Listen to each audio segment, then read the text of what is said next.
Hey guys, welcome back to another Toss episode. So yeah, here we go. It is time for one of these again. It's kind of weird, like how often I make these kind of tops, even though they're really a year apart, but they don't really make that many tops in between them. Oh wow. Anyway, the favorite games I played in 2024. Okay, so unfortunately I don't have like 10 actual slots for this. I have more than 10 to mention, but I don't know if some of these are games, so to say. So let's go start with the honorable mentions right at the bat right now. So I'm going to talk about two of them right now for this particular part of the honorable mentions because they're games I've started but I've not finished, nor am I entirely sure if you want to finish them. The first one I mention is Hey Pikmin. Honestly, it's boring. It's kind of boring. It's not really that fun. I'm gonna try to beat it though. I'm still gonna try. However, I don't know. It also doesn't help that it's kind of hard. It's both kind of hard and kind of boring. But I'm gonna try to finish it. Like maybe next year in 25. I don't know. No promises here. But one game that I know I'm never going to finish is Puzzle and Dragons Super Mario Bros. Edition. Yeah, honestly, like I remember when this game was like, when they had a demo was new, I tried it and I think it was pretty cool. But now that I'm actually playing it, my goodness, I did not like it. Like it is, I'm gonna say it's a game that's not fun. It's not a game that is that fun, unfortunately. Now, I know there are a lot of people who might are fans of this series, but yeah, you can count me as not one of them, unfortunately. And now time for another set of honorable mentions, but this one is for a different kind of game, and those are Pokemon Emerald ROM hacks. So I'm going to talk about Emerald Sea Glass first, because like this is the last thing I pretty much I did for the year 2024, aside from like whatever bad content I'm going to do, whatever, at around that time. But the point is that, yeah, I think Emerald Sea Glass is a really nice novelty. But mainly because of the whole point of Sea Glass is its art style. So because it goes from take Emerald but apply like GSC styled graphics to it. And of course there's some other miscellaneous stuff in it too. There's quite a few other changes that are not in regular Emerald. But the point is that it's just more like a retro styled Emerald remake of sorts.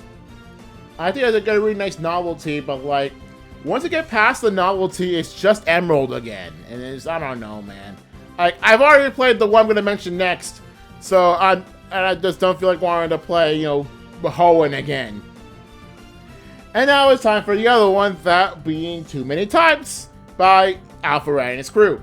So I do think that Too Many Types is also a fun novelty, but at least the novelty doesn't wear off when partway through the game. I think the whole game is kind of interesting, and okay, I don't know about you guys, but what I find interesting about cleaning the Pokédex in Too Many Types is not like what normal people always think of Too Many Types. Oh, so there's with so many random meme types, and then getting all the difficulty trying to figure out what's super effective against what. But no, for me, the interesting thing about Too Many Types is not what it changes, is rather what it doesn't change. Because in trying to complete the Pokédex in Too Many Types, I noticed that there are some Pokemon that don't have their types change. I just find that idea interesting. And I thought, initially, that maybe it's because, the Pokemon that didn't change their types are not meant to be shown. They're not meant to be there. So I think, okay, fair enough. But what about the Pokemon that you do get in normal gameplay? So what about the Regis? What about Ground Kyogre? I get Ground Kyogre may or may not have a good reason to have their types change, because like, so when so many people play Too Many Types, they stop at the Champion Wallace and don't even consider playing it more than that. But I don't know about you, but someone wants to do Pokédex completion run, would want to continue from there. And while they started good, having Latias being having a type change, Ground Kyogre didn't. But the Regis, I find kind of weird that they don't have their types changed, don't have their moveset changed, and yet they're available in normal gameplay. I just find that kind of weird.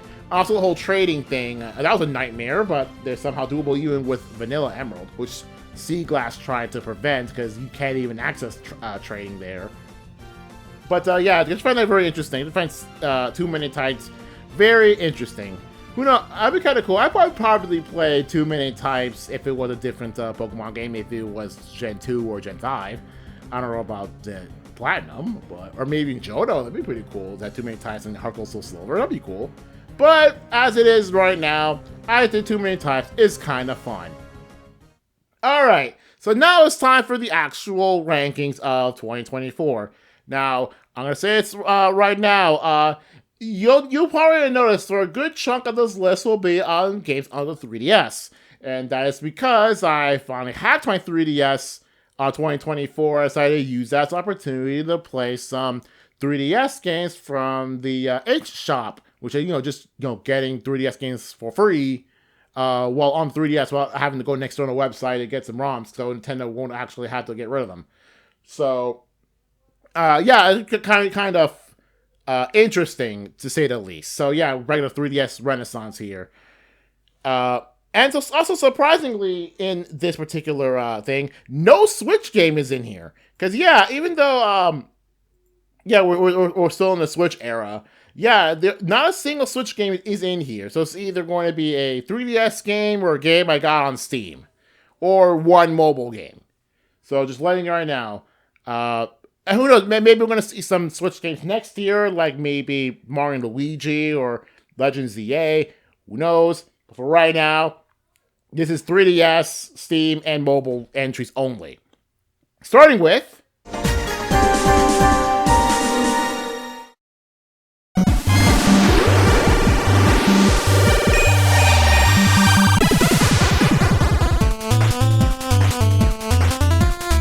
This is Pirate Pop Plus. Wondering, what the heck is this? It's just one of those bobble kind of games, except it's more like made in as if it was on the Game Boy. But the reason why I put it here on this list is because it's made by the same people who made Rumbo. And if you know about me, I think Rumbo is so much fun. So the entire reason why I wanted to play this thing is because Satara is playable in it. So here's what I wanted to do. I wanted to just unlock Satara and then dip out. And that's what I did. However, getting to that took a long time. Because this game is actually not easy, and the reward to get Satara takes a long time. But it was a long enough time that, reasonable enough time to actually get Satara and dip. So that's put in the bottom of the list because I did what I wanted to do in it, and I let.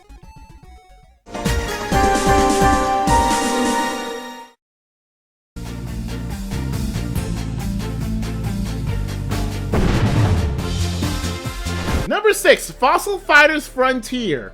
Now, in previous tops, I did hold Fossil Fighters Champions to a pretty decent regard, thinking it was a pretty fun, Pokemon alternative. Unfortunately, for me, this game is not that. It's supposed to be a sequel to Fossil Fighters Champions. This is not Fossil Fighters Champions. This is feels like a completely different game from it. And I think that the game's much worse because of it. I think there are quite a lot of things like the car, which is like a huge chunk of the game's mechanics. I think it's actually much worse here than not having it in Champions. So unfortunately, I think the car-based nonsense actually made the game worse. But I do think it's kind of okay. At least I did manage to beat it, even though it was pretty hard. But it is still doable, but it's just not as fun as Champions.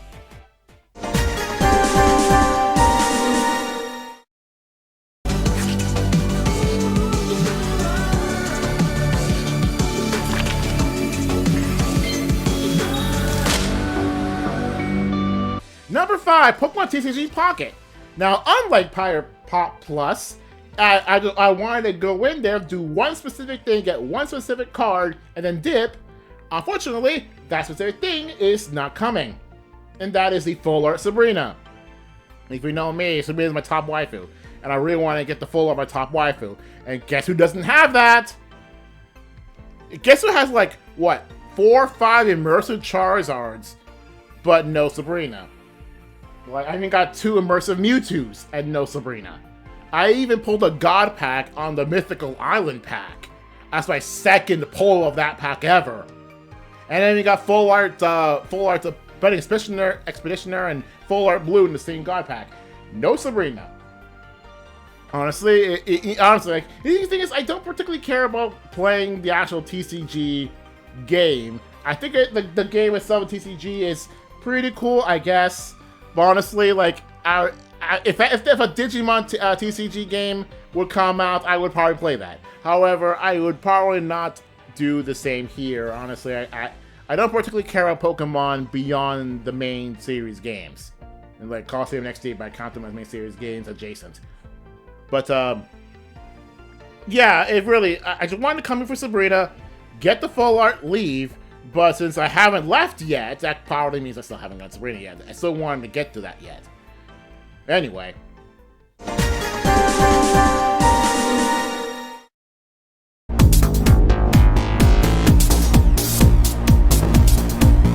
Number 4, okay, what?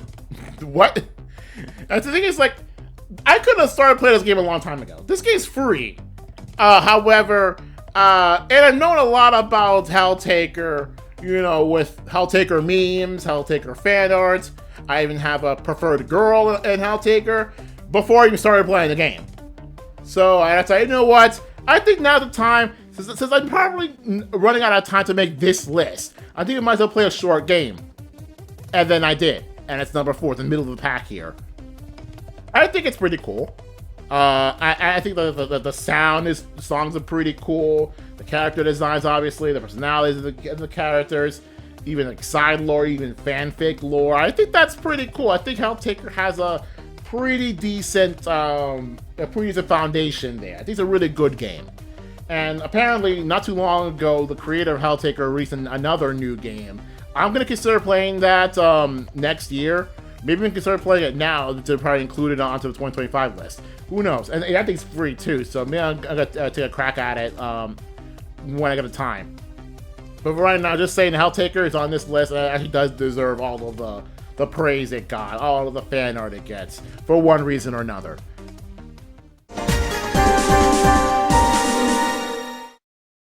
What happened from this country's past? That's the last rites of the victim.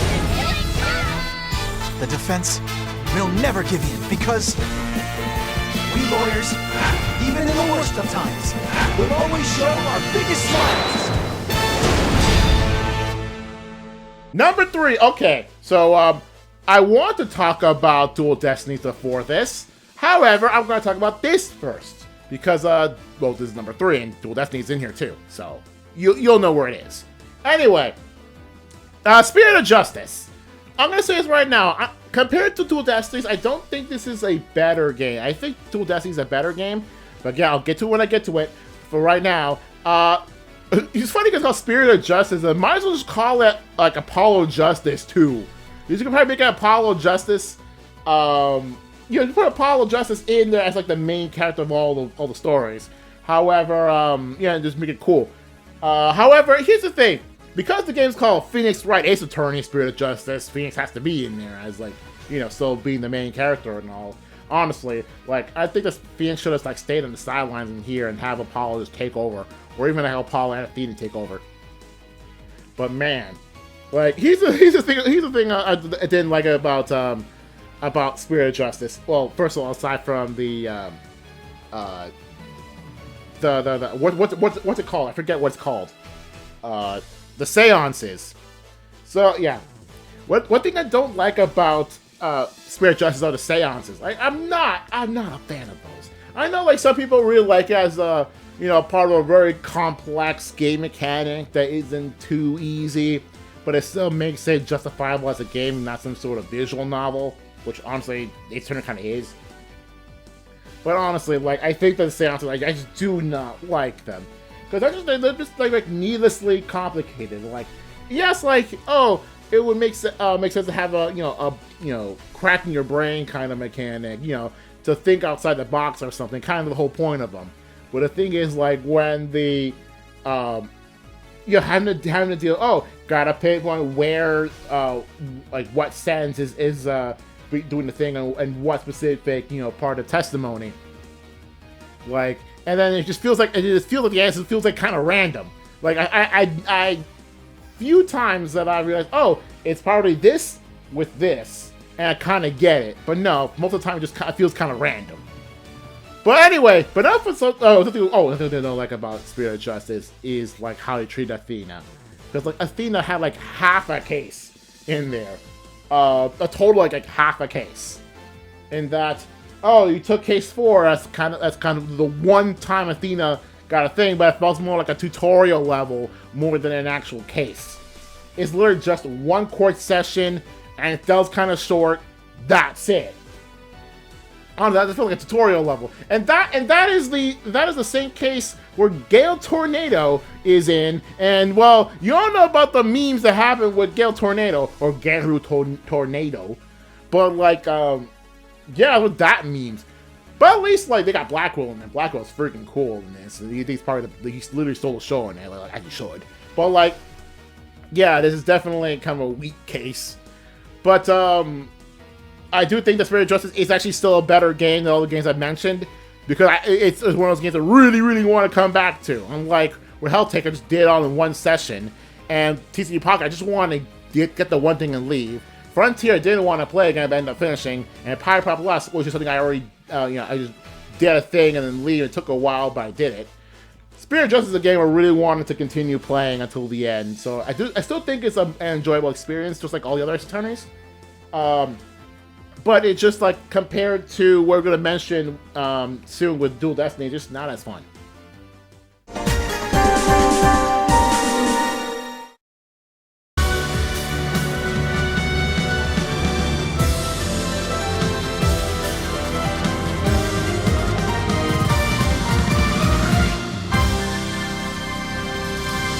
Number 2 is like the one game on this list that's actually freaking released in 2024.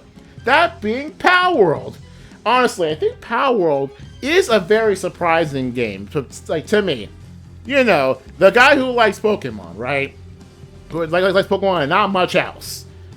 Wanted to play Palworld, see how good it is. I heard how good it is, and then Nimpulk got a server on it just to see what it's like. And honestly, I do think this is a pretty big load of fun. I do think this is a pretty load of fun. Especially having to be able to capture the bosses, you know, before that got patched. That was cool. But like, I do think Power is actually quite a bit of a fun game. Unfortunately, the thing I don't like about Power is that they focus too much on the guns. There's a lot more guns. There's not a lot of melee weapons. Honestly, I think that Power could have done with a lot more melee weapons. Maybe they still have a lot of new melee weapons, because there have been a couple of updates since then. There's even one update like that's almost there at the time of narrating this video. Probably be out by the time this video is made.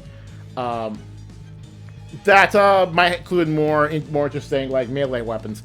But like, I do think that Palworld is a fun experience. Someone should probably try once.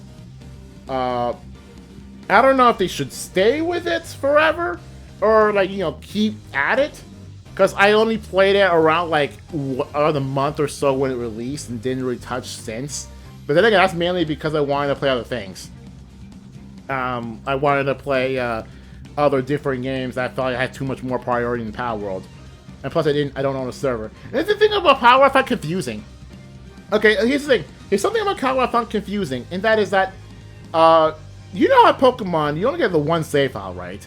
I just find it weird that Palworld has like the option to have so many different save files, and yet the world is exactly the same. It's not like Minecraft where since all the world is like, you know, generated and they're all distinct from each other, but you get like you know, many different worlds. In Palworld, it's just one thing with the same one story. I don't know if why is there a need for multiple save files, especially for like for single player. I don't really get it. Like maybe like 5 or so at best, or maybe like 2 or 3 or so at best, at most. You don't need a lot of save files for Palworld. I assuming I don't. But something I also kind of didn't. I'm not sure if it's even possible. I really want to transfer my save file from Nimpulk server, because the only save file I have, into a single player thing. Because I don't think it's gonna change that much if I did. But I don't know if that's even possible. But other than that, I do think Power World is a fun experience, and indeed is really worth playing. So I don't know if I want to continue going back to Power World. I don't know. I might come back to Power World sometime soon. I'm not going to stream or anything, maybe. But like, as is, I think that Power World is a fun game, worthy of a good spot. Fortunately, it didn't win Game of the Year or anything. That's sad. I kind of wanted it to win like Game of the Year, or at least like some Game of the Year, like multiplayer Game of the Year, or family-friendly Game of the Year. But I don't know. Whatever.